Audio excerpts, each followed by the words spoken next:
Hello hi అండి, అందరికి నమస్కారం. భారతీయ రైల్వే కీలక నిర్ణయం, ఇకపై వారికి టికెట్లలో 40% డిస్కౌంట్ అనే లేటెస్ట్ అప్డేట్ అయితే రావడం జరిగింది. సో దీనికి సంబంధించి పూర్తి వివరాలు ఈ వీడియోలో తెలుసుకుందాం. ముందుగా వీడియో చూసిన ప్రతి ఒక్కరు తప్పనిసరిగా వీడియోని లైక్ చేయండి, మీ తోటి మిత్రులకు ఈ వీడియోని షేర్ చేయండి. ఫస్ట్ టైం నా ఛానల్ వీక్షించినట్లయితే తప్పక సబ్స్క్రైబ్ చేసుకోండి. ఇక వివరాల్లోకి వెళ్దాం ఫ్రెండ్. రైల్వే డిస్కౌంట్ పాలసీలో మార్పులు. 70 ఏళ్లు పైబడిన వారికి మాత్రమే రాయితీ. భారతీయ రైల్వే సీనియర్ సిటిజన్లకు టికెట్లపై రాయితీ విధానంలో కీలక మార్పులు చేసింది. తాజా మార్గదర్శకాలు విడుదల చేస్తూ ఇకపై 70 ఏళ్లు పైబడిన వారికి డిస్కౌంట్ వర్తించనుందని స్పష్టం చేసింది. స్లీపర్, జనరల్ క్లాసులలో ప్రయాణించే వారికి ఈ 40% రాయితీ వర్తించనుంది. ఏసీ కోచ్లకు ఇది అమలు కాదని పేర్కొంది.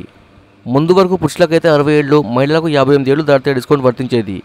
తాజాగా వయసు పరిమితిని 70 సంవత్సరాలకు పెంచడంతో చాలామంది సీనియర్ సిటిజన్లు ఈ ప్రయోజనం నుంచి బయటపడినట్లయింది. రైల్వే వర్గాల వివరాల ప్రకారం సీనియర్ సిటిజన్లకు ఇచ్చే డిస్కౌంట్పై ఏడాదికి సుమారు 2,000 కోట్ల వ్యయం వస్తుంది. ఈ భారాన్ని తగ్గించాలన్న ఉద్దేశంతో తాజా నిర్ణయం తీసుకున్నట్లు తెలుస్తుంది. మిగిలిన నిధులను సద్వినియోగం చేసుకుని అభివృద్ధి పనులకు కేటాయించాలన్నదే రైల్వే లక్ష్యమని చెప్తున్నారు.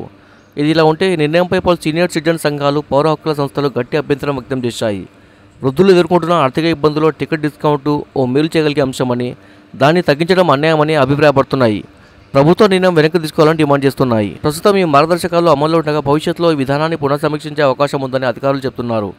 ఇప్పటి పరిస్థితి: 70 ఏళ్లు పైబడిన వారికి డిస్కౌంట్, 40% రాయితీ. స్లీపర్, జనరల్ క్లాసులకే వర్తింపు, ఏసీ కోచ్లకు వర్తించదు. Subscribe for more videos. Thanks for watching friends.